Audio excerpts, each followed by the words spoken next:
Evaluating our teaching is a necessary part of being a college teacher, but how we go about that evaluation process and learn from it can vary. So in this presentation, we are going to differentiate among various methods and sources used to evaluate teaching, specifically student evaluations, peer reviews, and self-reflection.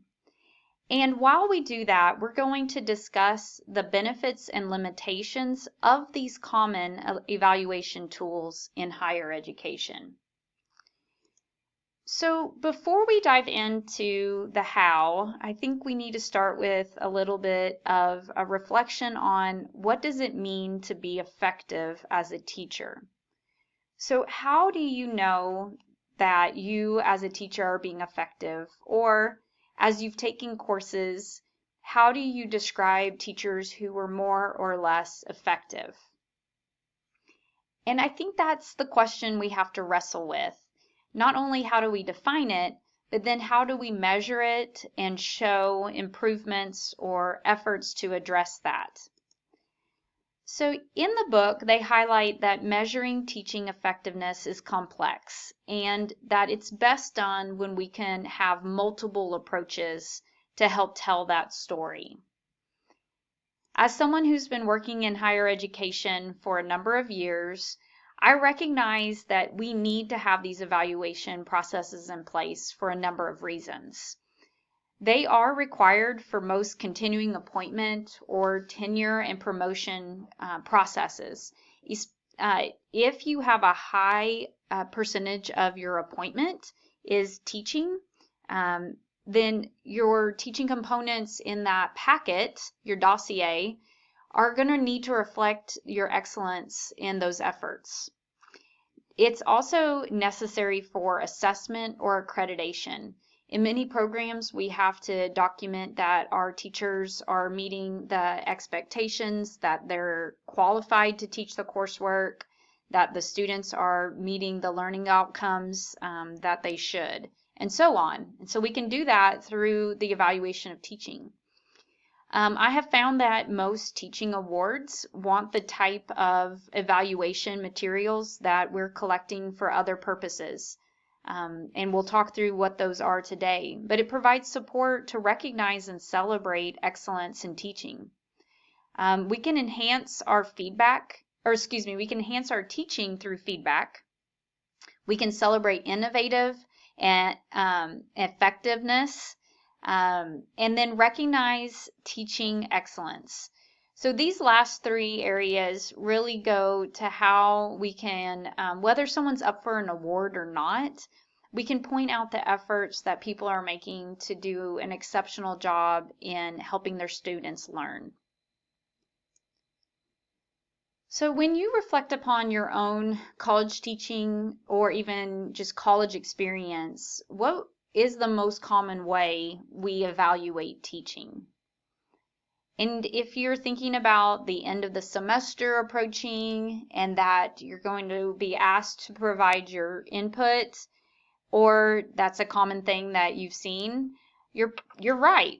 Student evaluations of teaching are a very common way to evaluate teaching in higher education. And I hope that you can reflect on the benefits and potential concerns with this approach.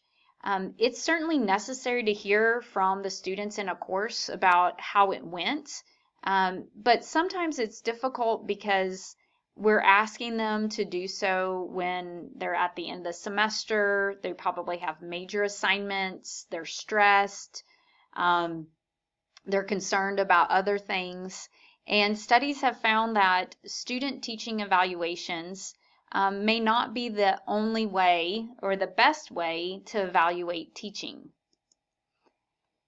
One of the reasons for this is because they are designed to collect students' perceptions of and reactions to an instructor or a course.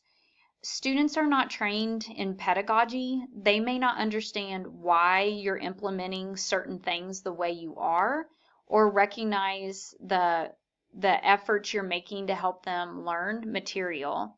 And so it can be difficult for them to truly evaluate the experience, or excuse me, it's difficult for them to evaluate the teaching performance, but they can certainly evaluate their experience as a student in the course. So it's important to recognize that as college teachers, we can't equate student satisfaction with the course with what they learned.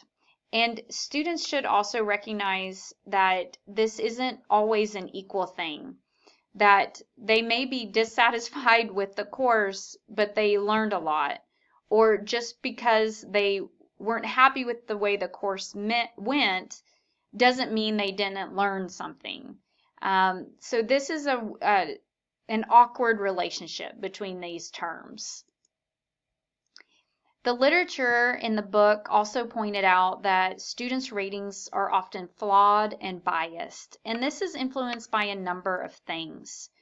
So studies have found that underrepresented populations or minorities, women, are often met with lower teaching evaluations. It can also be seen as a way to reward personality or charisma, that teachers who are naturally more performative in their lecture style, for example, would have higher teaching evaluations, regardless of how well they were actually teaching. The difficulty of the course can influence teaching evaluations, class size, all of these things. When you ask people to complete anticipated grade in the course. So it's not to say that teaching evaluations aren't important. They definitely are. But it's also recognizing that there are some concerns with using them as the sole indicator of teaching effectiveness. Here at Texas Tech, we're actually wrestling with this. When I started, there was another set of student evaluation questions, and then they shifted to these 3 for students in our on-campus classes. I believe students in our distance classes are asked slightly different questions. But then in the spring of 2025, they have actually expanded this list, and they're trying to focus on things that the students would actually be able to evaluate, such as, did the assignments facilitate their learning? Was the course organized? Were they given opportunities to be successful? And so on. So by expanding the list of questions, and you'll see, yes, these aren't in the numbered. These are the ones that we're reporting in the university reporting system. So I don't know why the question numbers are off a little bit, but maybe they've had questions proposed that they don't like and they aren't using them anymore. But it just shows you that by expanding the questions, they're asking a few more detailed things that students should be able to give feedback on. So when we're using student teaching evaluations, we need to try to encourage or incentivize responses. Response rates for this approach have been going down increasingly. We used to have someone who would come into the classroom, hand out the course evals, pick them all up, and walk out. So we would have nearly 100% as long as everybody was in class that day. But now they're sent out electronically, and it's easy for students to ignore them when they have other things going on. So we could give students class time. I've been told of people who said if at least 80% of the students in the course complete it, everyone will get 5 points extra credit. So you don't know who does or doesn't complete them, and everybody benefits, but if nobody does it, no one benefits. I thought that was a pretty clever way to incentivize responses. When you get back the results of your teaching evaluations, you should consider it as formative feedback and look at the things that you could change or make improvements on. So those patterns and trends. If they said they didn't have enough time between one test and the other, and consistently you see that, maybe you need to look at the scheduling a little bit more. Just remember that those student evaluations of teaching reflect the perceptions of your behavior and effectiveness. They often don't know perhaps what you're working on behind the scenes or what other demands were on your time.